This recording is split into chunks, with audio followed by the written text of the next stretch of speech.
الحمد لله رب العالمين، والصلاة والسلام على سيد الأنبياء وأشرف المرسلين وعلى آله الطيبين الطاهرين وأصحابه الأكرمين الأفضلين وأولياء أمته أجمعين إلى يوم الدين. أما بعد، وقد قال الله تبارك وتعالى في القرآن المجيد والفرقان الحميد: أعوذ بالله من الشيطان الرجيم، بسم الله الرحمن الرحيم. قل لا أسألكم عليه أجرا إلا المودة في القربى. وقال تعالى في مقام آخر: إنما يريد الله ليذهب عنكم الرجس أهل البيت ويطهركم تطهيرا.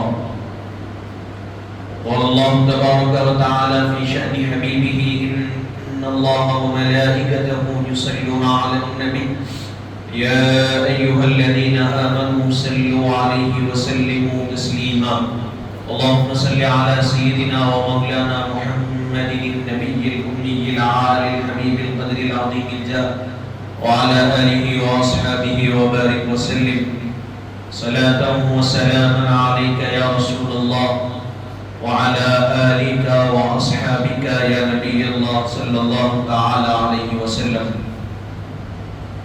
حاضرین و سامعین اکرام، السلام علیکم ورحمۃ اللہ وبرکاتہ.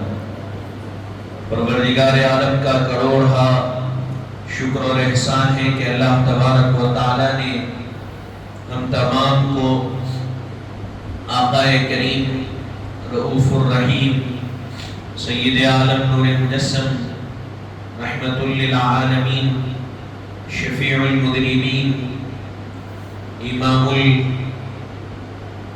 الانبیاء وجہ تخلیق کون و مکان خاتم النبیین سیدنا محمد مصطفیٰ احمد مجتبیٰ صلی اللہ علیہ وآلہ وسلم کی امت بابرکت میں پیدا فرمایا ہے.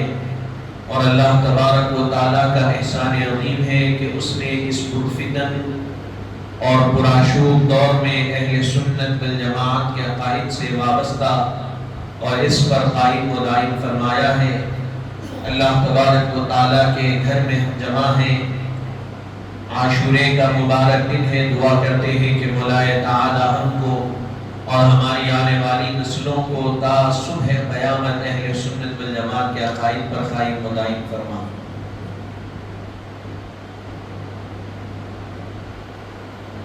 ہر ابتدا سے پہلے ہر انتہا کے بعد، ہر ابتدا سے پہلے ہر انتہا کے بعد ذات نبی بلند ہے ذات خدا کے بعد.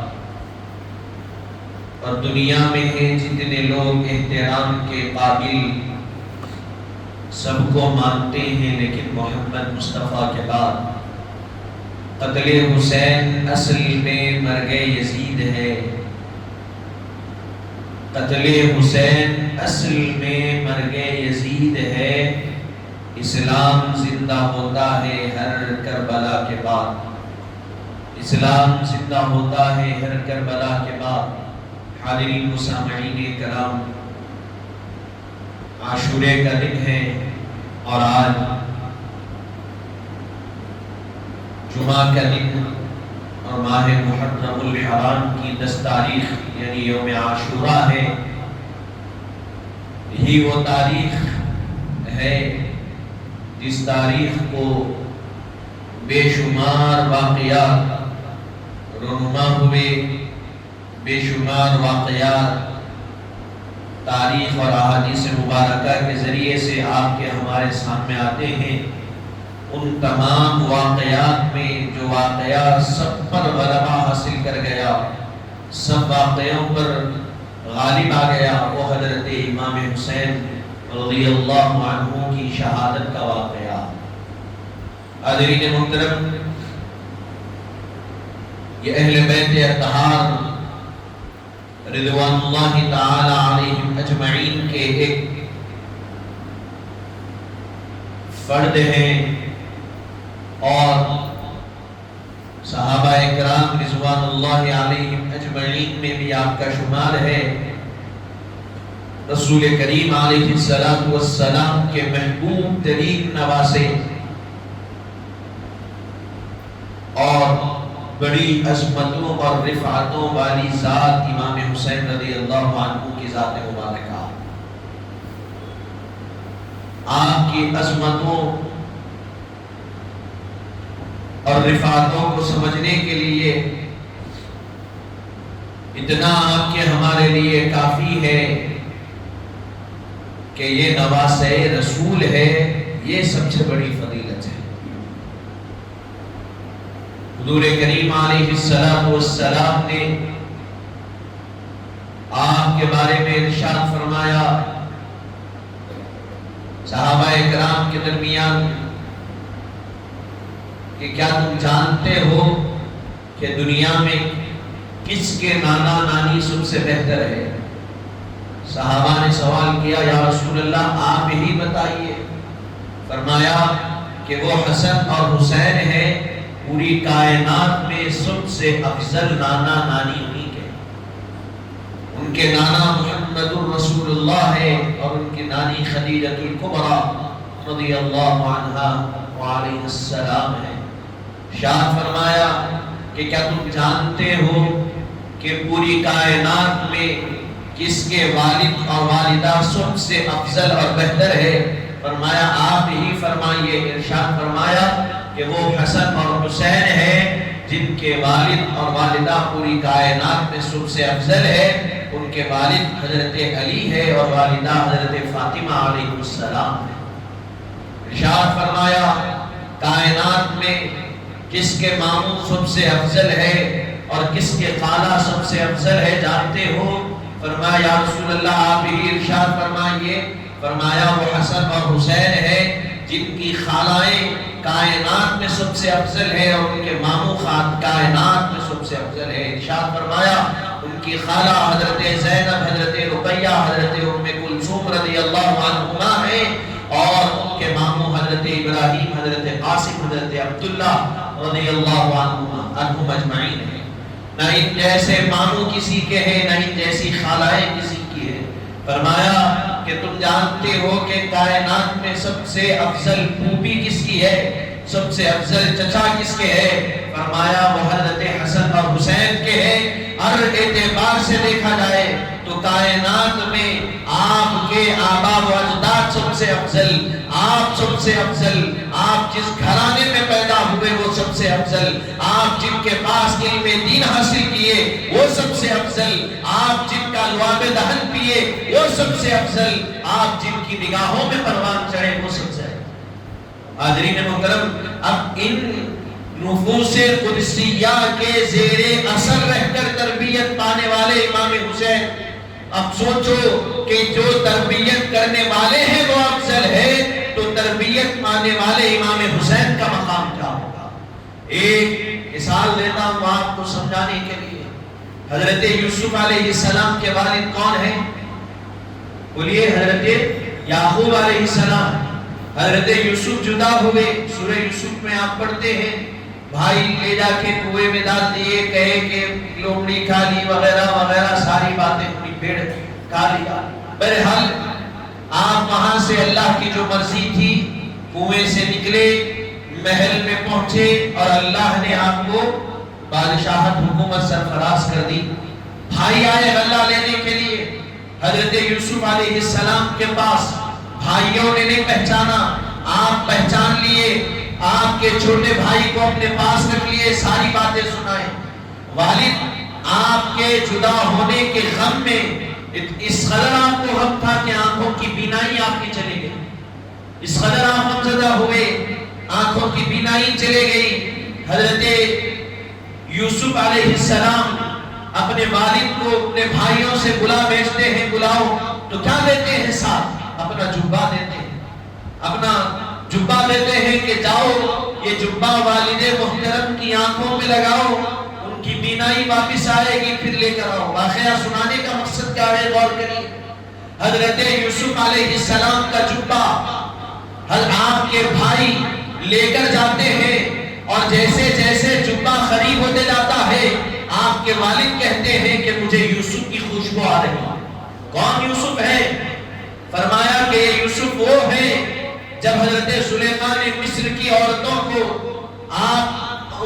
کی عورتوں کے ہاتھوں میں سیب اور چھری دی، کہا کہ یوسف کو تمہارے سامنے سے لے جاؤں گی، یوسف تمہارے سامنے سے جائیں گے، جو ہاتھ میں سیب ہے وہ کاٹنا۔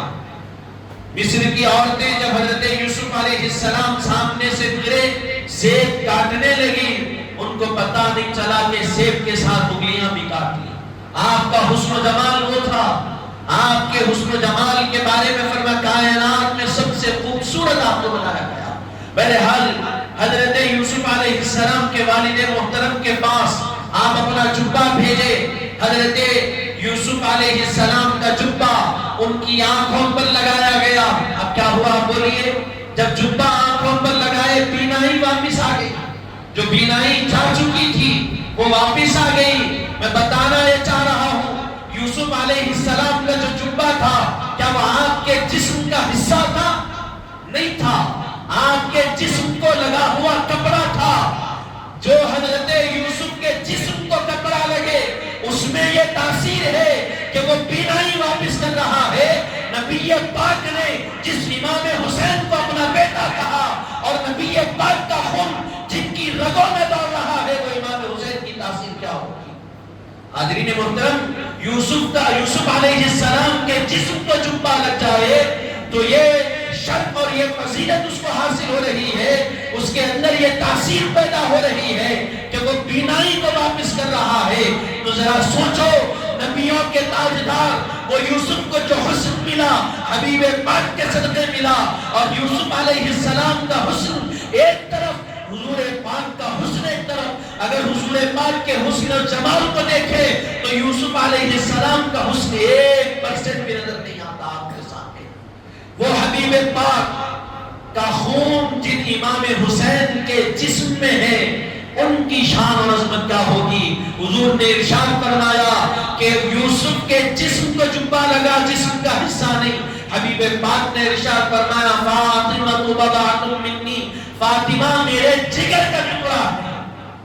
حاضرین محترم، ایک صحابی رسول حضور کے پاس رات کے وقت آئے، فرماتے ہیں کہ میں گھر پہ دستک دیا، رات کا وقت تھا، حضور باہر تشریف لائے، میں کیا دیکھتا ہوں کہ حضور چادر اوڑھے ہوئے، جب آئے تو چادر اوڑھے ہوئے ہیں، مجھے کچھ کام تھا، وہ کام کے لیے گیا، وہ کام ہوا تو میں کیا دیکھتا ہوں کہ وہ چادر ہل رہی ہے اندر سے۔ میں نے پوچھا یا رسول اللہ یہ آپ کیا پہنے ہوئے ہیں، یہ کیا چیز ہے؟ حضور نے ارشاد فرمایا چادر ہے۔ فرمایا یہ چادر ہے، کہتے ہوئے چادر ہٹائی، اور تو دیکھتے ہیں وہ صحابی فرماتے ہیں جب حضور چادر ہٹائے تو کیا دیکھتا ہوں کہ حضور کی پشت مبارک پر حضرت امام حسن اور حسین۔ حاضرین محترم، میں بتانا یہ چاہ رہا ہوں کہ وہاں یوسف کے جسم سے جبہ لگ گیا تو یہ تاثیر پیدا ہوئی۔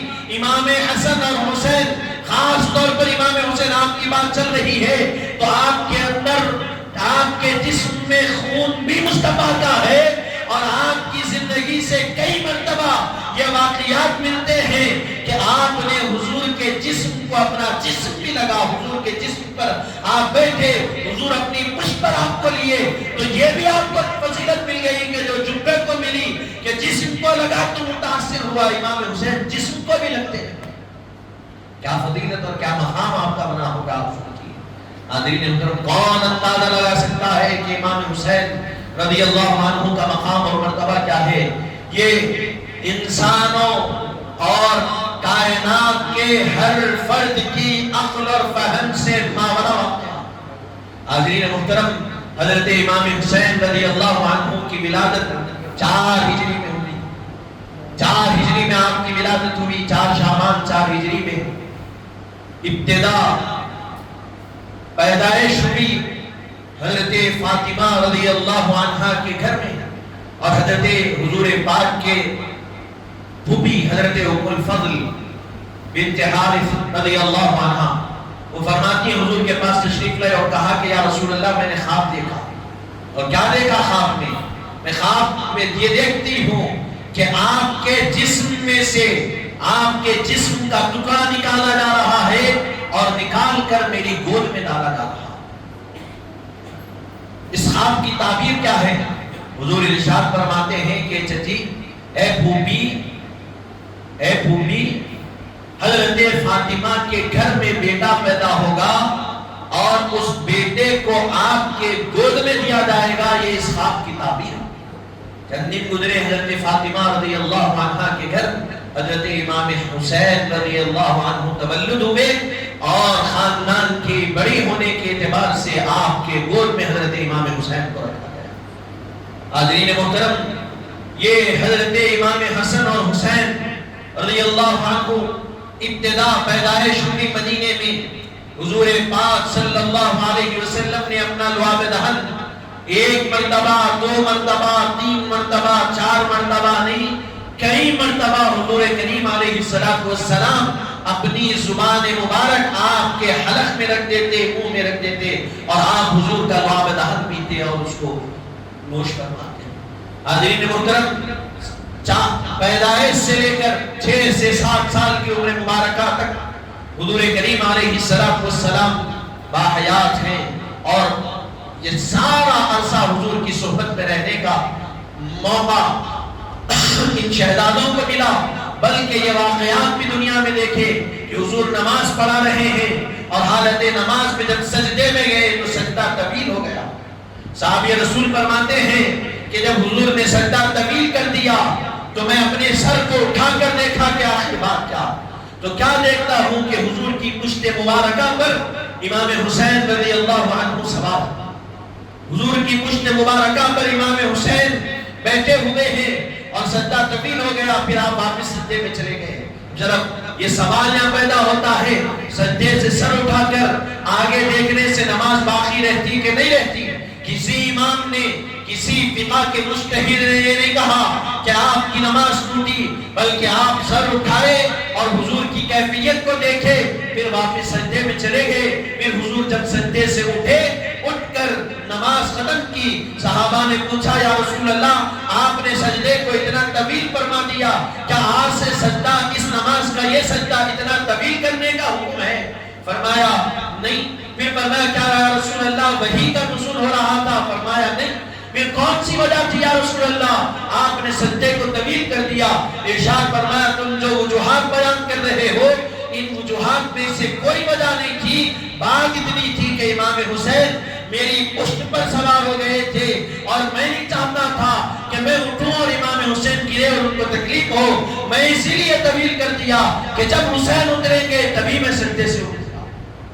حاضرین محترم، امام حسین جب آپ کی پشت مبارک سے اٹھے، حضور سجدے سے اٹھے بھی، نماز بھی ختم فرمائی۔ تو ذرا اس واقعے سے غور کریے، سجدہ زمین کے کتنی قریب ہوتا ہے، وہاں سے بچہ گرتا ہے کم عمری میں تو کیا ہوتا ہے، کیا لگتا ہے؟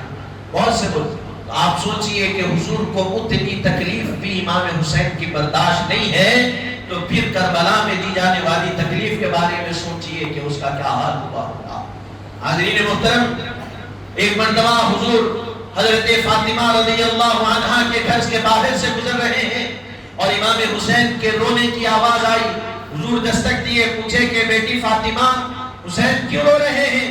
فرمایا رسول اللہ کھانے کی وجہ سے رو رہے ہیں، بھوک کی وجہ سے۔ ارشاد فرمایا کہ فاطمہ ان کو چپ کرو، اس لیے کہ حسین کا رونا مجھے تکلیف دیتا۔ اس طرح سوچنے کی بات یہ ہے کہ حالت طفولیت میں، بچپنے میں جب شہزادے روتے ہیں تو حضور ارشاد فرما رہے ہیں کہ بچپنے میں ان کا رونا مجھے تکلیف دیتا ہے، تو جو ان پر ظلم ڈھائے، جو ان پر تکالیفوں کے بادل برسائے، پہاڑ ان پر گرائے، تو پھر حضور کو کتنی تکلیف ہوئی۔ حاضرین محترم، بچپنے سے پورا وقت حضور حضرت ابو بکر کا دور خلافت آیا، حضرت عمر کا دور خلافت آیا، حضرت عثمان کا دور خلافت آیا، حضرت علی رضی اللہ عنہم اجمعین کا دور خلافت آیا، حضرت امام حسین، سب کے ساتھ سب کے دور خلافت کو دیکھیں آپ۔ پھر اس کے بعد والد محترم کو شہید کر دیا گیا، بھائی 6 مہینے کی خلافت پر فائز رہے، پھر آپ کو بھی بعد میں زہر دے کر شہید کر دیا گیا۔ حاضرین محترم، یہ سارے ظلم اور تکالیفوں کو دیکھے کوفہ میں رہتے تھے، دمشق میں رہتے تھے، بعد میں واپس پھر مدینہ آ گئے. جب صلح ہوئی، بادشاہت دے دیے، تو پھر مدینہ آ گئے کہ اطمینان اور سکون کے ساتھ نانا جان کے شہر میں رہیں گے. امام حسین بھی شہید ہوئے، اور جب یزید تخت نشین ہوا، اب یہاں سے پھر ظلم اور بربریت بڑھنے لگی. کہا کہ مجھے جو سب سے زیادہ خطرہ ہے وہ امام حسین سے. میری بادشاہت کو، میری سلطنت کو، میرے مقام کو جو سب سے زیادہ خطرہ ہے تو کس سے ہے؟ فرمایا امام حسین سے ہے. فرمایا کہ آپ سے بیعت لے لو. مدینے کے گورنر کو خط لکھ کر بھیجا، امام حسین کو بلاؤ اور کہو کہ میری بیعت کر لے. کوئی اور دوسرا چارہ نہیں ہے، میری بیعت لے لے. اگر وہ انکار کر دے تو ان کو وہیں پر قتل کر دیا جائے. یہ خط لکھ کر بھیجا. کہاں پر؟ مدینے کو. لیکن مدینے کا جو گورنر تھا اس کے دل میں اہل بیت پاک کی محبت تھی. بلایا اور سارے واقعات بیان کر دیے. امام حسین نے کہا کہ مجھے وقت دو، میں اس پر مشورہ کر کے بتاؤں گا. بہرحال آپ اپنے بھائیوں سے اور گھر والوں سے، اقربا سے مشورہ کیے. کہا کہ میں یزید کے ہاتھ پر بیعت نہیں کر سکتا. وہ تو جب ہی کہتی ہے. کہا کہ مجھے تھوڑا وقت دو، میں ساری چیزیں مشورہ کر کے بتاؤں گا. بہرحال پھر مدینہ منورہ سے نکل کر مکہ مکرمہ آئے. مکہ مکرمہ آ کر یہاں رہنے لگے. صحابہ کرام موجود ہیں، صحابہ کرام کے ساتھ مکہ مکرمہ میں رہے. پھر حج کا احرام باندھ چکے ذی الحجہ کے مہینے میں، لیکن وہاں سے کوفہ جو شہر ہے وہاں سے خطوط آ رہے ہیں. روایتوں کے اختلاف کے ساتھ یہ بتایا گیا کہ 40,000، بعض نے بتا 1,00,000 سے زائد امام حسین رضی اللہ عنہ کو کے نام پر خطوط بھیجے گئے کہ آپ کوفہ تشریف لائیے، ہم آپ کے ہاتھ پر بیعت کریں گے. ہم اس ظالم جابر یزید کے ہاتھ پر بیعت نہیں کرنا چاہتے، ہم آپ کے ہاتھ پر بیعت کریں گے. بہرحال حضرت امام حسین رضی اللہ عنہ کوفہ جانے کے لیے جب نکلے، اپنے گھر والوں کو، اہل و عیال کو ساتھ لے لیے. اور مکے کے لوگوں نے کہا کہ حضرت آپ کوفہ کیوں جا رہے ہیں؟ کیونکہ کوفہ کے لوگ آپ کے والد محترم کے ساتھ بھی دھوکہ کیے، آپ کے بھائی کے ساتھ بھی کیے، اور آپ کے ساتھ بھی کریں گے. آپ بچ جائیے. اگر جا رہے ہیں تو کم سے کم گھر والوں کو چھوڑ کر جائیے. امام حسین رضی اللہ عنہ نے کہا کہ بس میں جا رہا ہوں، جو مرضی مولا ہے اس کے تحت میں جا رہا ہوں، میں جا رہا. چنانچہ بہرحال وہ قافلہ نکلا. ان ساری چیزوں میں بس آپ کو ایک چیز ذہن میں رکھنا، امام حسین مدینے سے نکلے، اللہ کی مرضی. مکہ پہنچے، اللہ کی مرضی. مکے سے کوفہ پہنچے، اللہ کی مرضی. یہاں ایک آپ کو، ہم کو عقیدے میں ایک کوشش کی جاتی ہے، یہ بات آپ کے اور عقیدہ اہل سنت والجماعت کے جو حضرات ہیں ان کے سامنے یہ بات بارہا لائی جاتی ہے کہ تم کہتے ہو رسول اللہ مدد کرتے ہیں، تو دیکھو سن 61 ہجری میں رسول اللہ نے اپنے نواسے کی مدد نہیں کی ہے، تو 1500 سال کے بعد تمہاری کیا مدد کریں گے؟ یہ آج نہیں، ایک زمانے سے یہ باتیں چل رہی ہے، لیکن آج سوشل میڈیا کے ذریعے سے زیادہ گشت کر رہی ہے، عام ہو رہی ہے. جو نبی اپنے نواسے کی مدد نہیں کیے وہ تمہاری کیا مدد کر سکتے ہیں؟ تو جب غور کرو، حضور کو کب اطلاع ملی امام حسین شہید ہونے والے ہیں؟ کب علم ہوا تھا امام حسین کی شہادت ہونے والی ہے؟ بچپن ہی میں بتا دیا گیا تھا کہ امام حسین شہید ہونے والے ہیں. کیا وہ واقعہ نہیں ہے؟ حضور اپنے حجرے مبارکہ میں ہیں، حضرت جبرائیل تشریف لائے اور ایک فرماتے ہیں کہ آپ کے اس بیٹے حسین کو شہید کر دیا جائے گا. فرمایا کہ میں اس جگہ کی، اس مقام کی مٹی ہے، یہ آپ کو دے رہا ہوں. حضور وہ شیشی میں مٹی لے کر باہر آئے، آنکھوں سے آنسو بہ رہے ہیں. پوچھا گیا کیوں رو رہے ہیں؟ ارشاد فرمایا اس لیے کہ میرے اس بیٹے حسین کو شہید کر دیا جائے گا، یہ اس مقام کی مٹی ہے. حضرت جبرائیل لا کر دی. اب حضرت جبرائیل دیے تو اللہ کی مرضی اور اس کے حکم سے دی. حاضرین محترم، حضرت رسول پاک کو بھی معلوم ہے کہ امام حسین کو شہید کیا جائے گا، حضرت علی کو بھی معلوم ہے کہ شہید کیا جائے گا، حضرت فاطمہ کو بھی معلوم ہے شہید کیا جائے گا، حضرت امام حسن کو بھی معلوم ہے شہید کیا جائے گا. امام حسین بھی جانتے ہیں کہ کربلا کے میدان میں شہید کیا جائے گا. یہ پہلے سے قدرت الہی میں، تقدیر الہی میں فیصلہ ہو چکا تھا کہ کربلا میں آپ کی شہادت ہونے والی ہے، مجھے بتاؤ کیا کبھی رسول اللہ نے دعا کی کہ مولا امام حسین کو بچا؟ کیا حضرت علی نے دعا کی امام حسین کو بچا؟ کیا حضرت فاطمہ نے دعا کی امام حسین کو بچا؟ دعا کی تو کیا کی، آپ کے گلے کو چومتے تھے، آپ کے گلے کو حضور پاک چوم کر بوسہ دیتے تھے۔ صحابہ نے پوچھا یا رسول اللہ کیوں کرتے ہیں؟ ارشاد فرمایا اس لیے کہ اسی گلے پر کربلا کے میدان میں تلوار چلائی جائے گی، اسی نے چھوڑا۔ کیا حضور نے دعا کی؟ فرمایا نہیں کی۔ آپ نہیں دے سکتے ثبوت کسی چیز سے، تو حضور کا عمل خود بتا رہا ہے۔ حضور جانتے ہیں شہید ہونا ہے، خود امام حسین جانتے ہیں شہید ہونا ہے۔ جب ساری چیزیں ظاہر ہے، آیا ہے، تو پھر کیوں بچنے کے لیے دعا کی جائے؟ جو اللہ کا فیصلہ ہے اسی فیصلے کے تحت راضی رہ کر انہوں نے وہ معرکہ اور یہ جنگ ہوئی اور مقابلہ ہوا۔ حاضرین محترم، جامع شہادت فرمایا۔ عزیزان محترم، حضرت امام حسین رضی اللہ عنہ کی عظمت کو سمجھو، آپ کے مقام اور مرتبے کو سمجھو۔ حضور نے ارشاد فرمایا حسین منی وانا من حسین، حسین مجھ سے ہے اور میں حسین سے ہوں۔ حسین مجھ سے ہے یہ بات تو سمجھ میں آتی ہے، لیکن میں حسین سے ہوں یہ بات سمجھ میں نہیں آتی۔ علماء نے اس کو اچھے انداز میں سمجھایا کہ حسین جب چھوٹے ہیں، تولد ہوئے، پرورش پا رہے ہیں، تو حسین مصطفیٰ سے ہے۔ حسین جمع ہوئے مصطفیٰ سے ہے۔ حسین کربلا میں پہنچے، شہید ہوئے، اب جیسے ہی شہید ہوئے اب مصطفیٰ حسین سے ہے، مصطفیٰ کا دین حسین سے۔ اس کی مثال دیتے ہوئے سمجھائے کہ ایک یونیورسٹی ہے، وہاں بچہ پڑھ لیا، پڑھ رہا ہے تو کیا کہتے ہیں؟ یہ بچہ اس یونیورسٹی سے، اس ادارے سے بچہ پڑھ رہا۔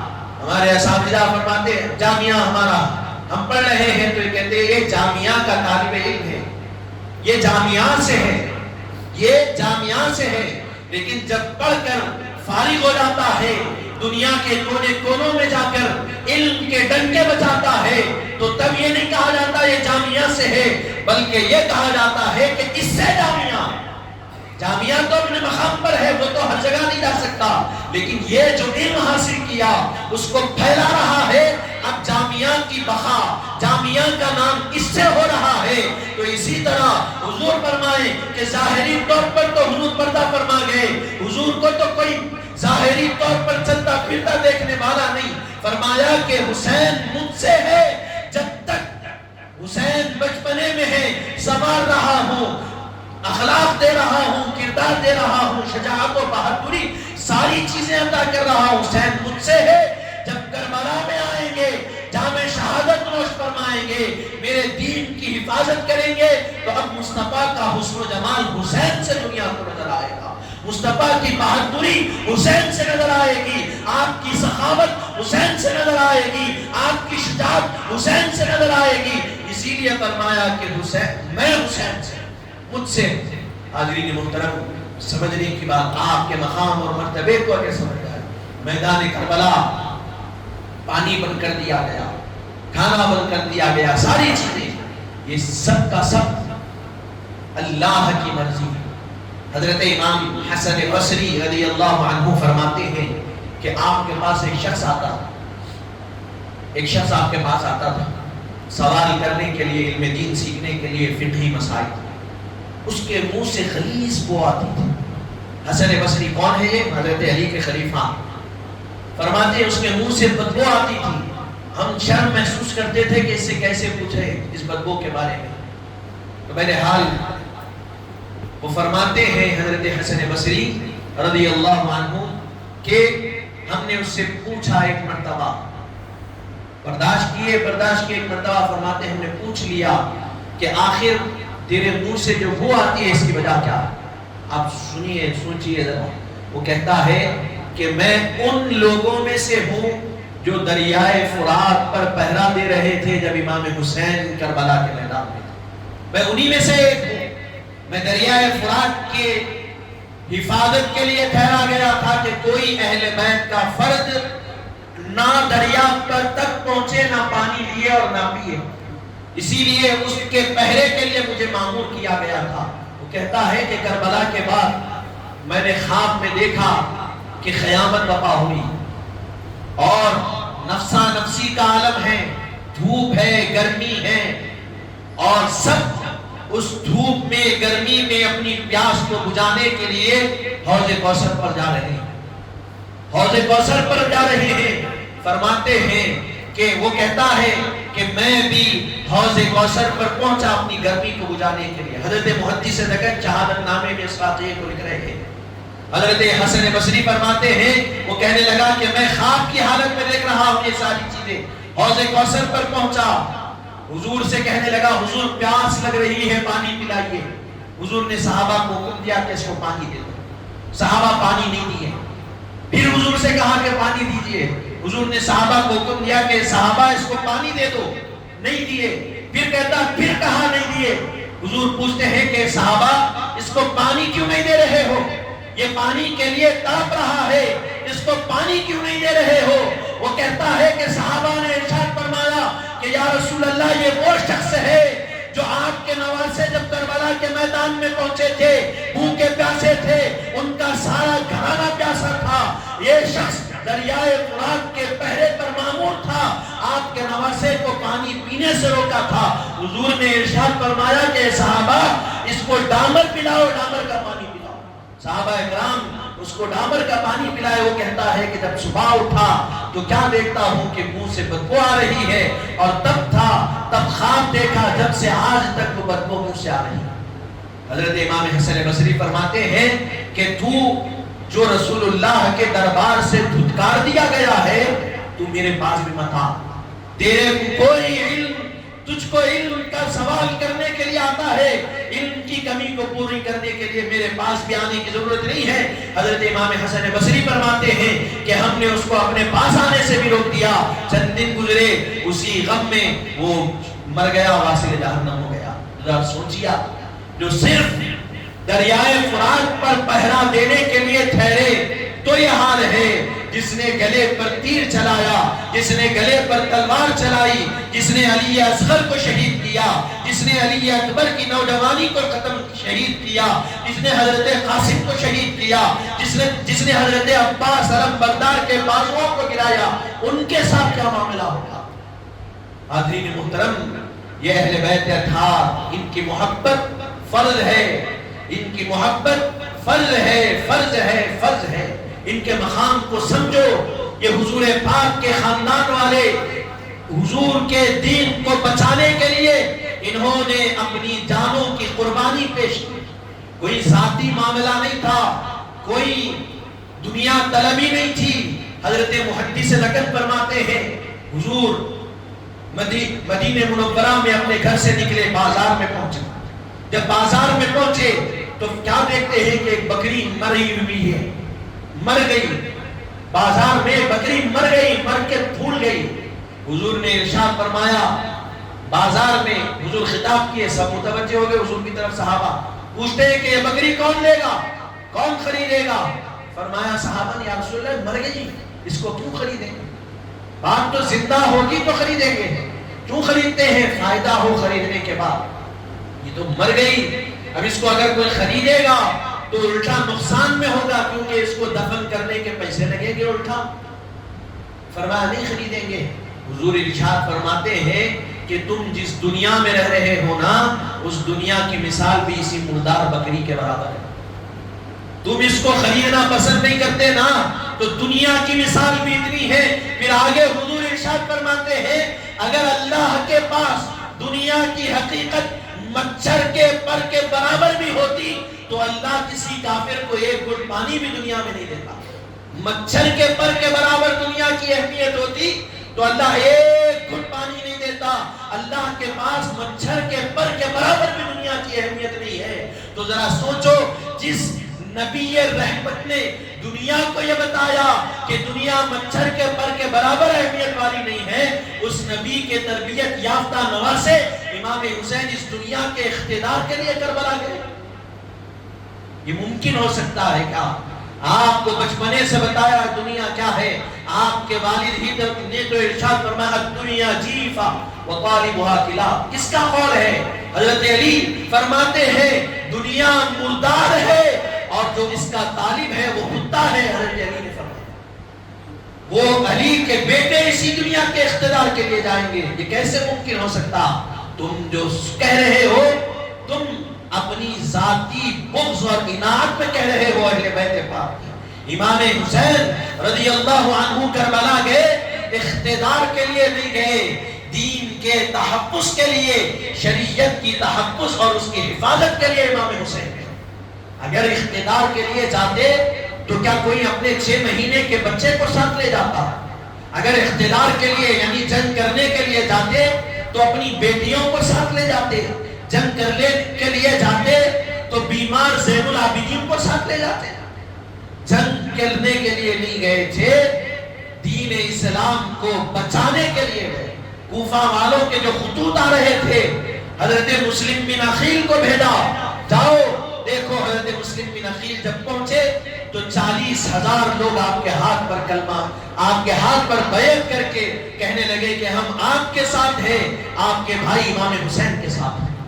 آپ کو شہید کر دیا گیا، آپ کے دونوں بیٹوں کو شہید کر دیا گیا۔ حضرت امام حسین راستے میں ہیں، ابھی راستے میں قریب بھی نہیں پہنچے، اطلاع ملی کہ آپ کے بھائی کو شہید کر دیا گیا، آپ کے بھتیجوں کو شہید کر دیا گیا۔ اب امام حسین چاہتے تو وہاں سے واپس ہو جا سکتے تھے، لیکن امام حسین نے کہا کہ بلائیں گے، کیونکہ بلایا ہے۔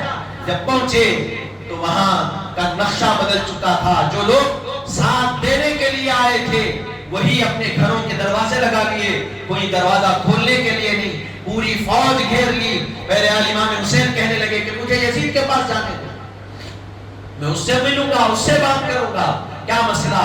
بہرحال نہ آگے بڑھنے دیا گیا، نہ پیچھے ہٹنے دیا گیا، بس وہاں روک دیا گیا۔ اب کہہ دیا گیا کہ ابھی آپ اس مقام پر آ گئے، اب یہاں آپ کو مقابلہ کرنا، یا تو آپ یزید کی بیعت کر لیں یا مقابلہ کر لیں۔ امام حسین نے کہا کہ میں یزید کی بیعت تو نہیں کر سکتا۔ کیوں کریں گے یزید کی بیعت؟ یزید کون ہے؟ یزید کافر ہے، شرابی ہے، زانی ہے۔ یزید کون ہے؟ فاسق و فاجر ہے۔ اور امام حسین کون ہے؟ حق کے علم بردار ہے۔ امام حسین کون ہے؟ جنتی نوجوانوں کے سردار ہیں۔ اور یزید چاہتا بھی یہی تھا کہ امام حسین اگر میرے ہاتھ پر بیعت کر لیں گے تو پھر مجھے اور میری بادشاہت کو کسی سے خطرہ نہیں، اگر خطرہ ہوگا تو آپ سے ہوگا۔ امام حسین نے کہا میں بیعت نہیں کروں۔ بہرحال مقابلہ ہوا، ایک کے بعد ایک امام علی مقام رضی اللہ عنہ کے جانثاران مقابلے میں اترے۔ آپ ذرا سوچئے، وہ منظر اپنے نگاہوں کے سامنے لائیے، 72 لوگ آپ کے ساتھ ہیں اور سامنے ہزاروں کا مجموعہ ہے، مقابلہ ہونا ہے۔ کون مقابلہ کرے گا؟ حاضرین محترم، جنگ بدر کے بارے میں تو ہم سنتے ہیں 313، وہاں تو تعداد تھوڑی بڑھ کر تھی، یہاں تو 72 ہے، یہاں 72 ہے۔ اور مقابلہ ہوا، ظاہری طور پر سارے شہید ہوئے، ساروں نے جام شہادت نوش کر لیا۔ امام حسین رضی اللہ عنہ کو بھی شہید کر دیا گیا، لیکن ظاہری طور پر شہادت ہوئی۔ اللہ نے جو شہید ہوئے ان کے نام کو قیامت تک کے لوگوں کے لیے بلند کر دیا اور بتایا شہید ہو کر بھی زندہ ہے، اور قیامت تک امام حسین اور ان کا ذکر وہ اور ان کا نام زندہ رہے گا۔ اور ظاہری طور پر جو کامیاب ہوئے جنگ میں، دنیا کی لالچ لے کر آئے، وہ ظاہری طور پر کامیاب تو ہوئے، لیکن 2 پل کی ان کی حکومت تھی، وہ بھی ختم ہو گئے، ان کی حکومت بھی ختم ہو گئی، ان کا نام و نشان بھی مل گیا۔ اب بتائیے کون ہے جو اپنے بیٹے کا نام یزید رکھنا پسند کرتا؟ رکھتا ہے کا نام؟ اکا دکا 2 ملیں گے جن کے دلوں میں ان کی محبت ہے، وہ رکھتے ہیں۔ لیکن آپ دیکھو دنیا پہ ہر جگہ جب دیکھتے ہیں تو حسین کا نام نظر آتا ہے۔ یہ آپ کا نام رکھنا بتا رہا ہے کہ امام حسین حق پر ہے اور کامیاب ہوئے، اور نام نہیں رکھنا بتا رہا ہے کہ وہ باطل تھا، ناکام ہوا۔ حاضرین محترم، حضرت امام حسین رضی اللہ عنہ کے سر مبارک کو سارے واقعات کو بتانے کا وقت نہیں ہے، انشاءاللہ عصر کے بعد بھی مسجد میں جلسہ ہے، ہم سنیں گے۔ بس آخری بات عرض کرتے ہوئے اپنی بات کو تمام کر رہا، امام حسین رضی اللہ عنہ کے سر مبارک کو ابن زیاد کے دربار میں لایا۔ ابن زیاد کے دربار میں جب آئے، شہدائے کربلا کے سر ہیں، اور یہ بھی اب سنیے، ظلم اور بربریت صرف شہید کر دیے کافی تھا نا، لیکن ان کے دلوں میں دشمنی اس قدر بھری ہوئی تھی کہ جسم سے کپڑے اتارے، جسم پر گھوڑوں کو دوڑایا۔ اب سوچو دشمنی کا کیا حال ہے۔ حاضرین محترم، بہرحال ابن زیاد کے دربار میں جب پہنچے، امام زین العابدین حضرت امام حسین کے بیٹے جو جنگ کربلا میں نہیں گئے، بیمار تھے، ان کو بیڑیاں پہنایا گیا، زنجیروں میں جکڑ دیا گیا، بیڑیاں پہنا کر ابن زیاد کے دربار میں لایا۔ ابن زیاد پوچھتا ہے کہ یہ کون ہے؟ فرمایا یہ علی ابن حسین ہے، یہ زین العابدین ہیں، امام حسین کے بیٹے۔ فرمایا کہ ان کو کیوں زندہ رکھے، ان کو بھی قتل کرو۔ حضرت زینب امام حسین کی بہن آگے بڑھتی ہے اور کہتی ہے کہ ابن زیاد، جتنے شہداء کو تم شہید کیے، کیا تمہاری تلواروں کی پیاس ابھی نہیں بجھی؟ تمہاری تلواروں کو ابھی سکون نہیں آیا کہ تم اس بیمار کو بھی شہید کرنا چاہتے ہو؟ تو سنو، اگر زین العابدین کو شہید کرنے کا ارادہ ہے تو پہلے زینب کے گلے پر چھری چلاؤ، زینب کو قتل کرو، شہید کرو، پھر امام حسین کے بیٹے زین العابدین تک جانا۔ آپ سوچئے ذرا، ایک ماں ہے حضرت زینب، جن کے بیٹے عون اور محمد کربلا کی جنگ میں گئے، اپنے بیٹوں کے لیے نہیں کہی کہ پہلے مجھ سے مقابلہ کرو، بعد میں میرے بیٹوں سے مقابلہ کرو۔ دونوں بیٹے شہید ہو گئے، یہ تیور نہیں دیکھا۔ جب امام حسین کے بیٹے کی بات آئی تو فرمایا کہ جتنے شہید ہوئے اس میں دین کی بقا ہے، اور حسین کے یہ بیٹے زندہ ہے تو اس میں بھی دین کی بقا۔ شہید ہونے والوں میں بھی راز ہے، بچنے والوں میں بھی راز ہے۔ شہید ہونے والے جتنے شہید ہوئے اپنی ساری چیزیں زین العابدین کو دے دیے، اور امام حسین کا، حضرت علی کا، نبی پاک کا جو کچھ فیض ملنا ہے، جو کچھ علم دنیا کو ملنا ہے، زین العابدین کے ذریعے سے ملنا ہے۔ تو فرمایا اگر ان پر تلوار اٹھانا چاہتے ہو تو پہلے مجھ سے مقابلہ کرو۔ حاضرین محترم، یہ اہل بیت تھا، انہوں نے اپنی قربانیاں پیش کی، سب کچھ پیش کیا دین کی سربلندی کے لیے، بقا کے لیے، اور جام شہادت کو نوش کر لیا، اور صبح قیامت تک ان کا ذکر ہوتا رہے گا، ان کا نام لیا جاتا رہے گا، کیونکہ جب کبھی حسین کا نام لیا جاتا ہے ایمان دل میں پیدا ہوتا ہے، اس کی تازگی پیدا ہوتی ہے۔ جس کسی کو ڈر ہوتا ہے، گھبراہٹ ہوتی ہے، جو دنیا والوں سے ڈرتا ہے، امام حسین کی زندگی کو پڑھو۔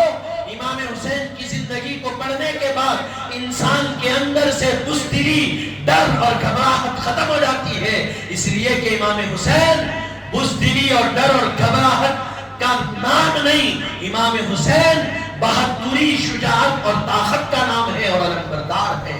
حاضرین محترم، بہرحال بے شمار فضائل ہیں، بے شمار فضائل۔ حضور نے ارشاد فرمایا احب اللہ لما یغدوکم من نعمہ، اللہ سے محبت کرو اس لیے کہ اللہ تمہیں نعمتیں دیتا ہے۔ وَأَحِبُّنِي بِحُبِّ اللَّهِ، مجھ سے محبت کرو اس لیے کہ تم جس اللہ سے محبت کر رہے ہو نا وہ اللہ کا محبوب میں ہوں، مجھ سے محبت کرو۔ وَأَحِبُّ أَهْلَ بَيْتِي لِحُبِّي، اور مجھ سے محبت کر رہے ہو تو سنو، میری محبت اگر تم حاصل کرنا چاہتے ہو تو مجھ کو سب سے زیادہ محبوب میری اہل بیت ہے، تم ان سے محبت کرو، میری محبت تم کو حاصل ہو جائے۔ حاضرین محترم، حدیث مبارکہ ترمذی شریف کی ہے، کیا معلوم ہوگا حضور کی محبت کو پانا ہے تو اہل بیت کی محبت ہو۔ اہل بیت کی جب محبت آتی ہے حضور کی محبت بھی حاصل ہو جاتی ہے، خدا کی محبت بھی حاصل ہو جاتی ہے۔ یہی اپنی بات کو تمام کرتے ہوئے دعا کرتا ہوں کہ مولا تعالیٰ جو کچھ کہا گیا سنا گیا، کہنے سننے سے ظاہر اللہ تعالیٰ ہم کو عمل کی توفیق عطا فرمائے، کہنے سننے سمجھنے سمجھانے میں جو غلطی کوتاہی ہو تو اپنے رحم و کرم سے معاف فرما، بحرمت سید الانبیاء والمرسلین، والحمد للہ رب العالمین، وما علینا الا البلاغ المبین۔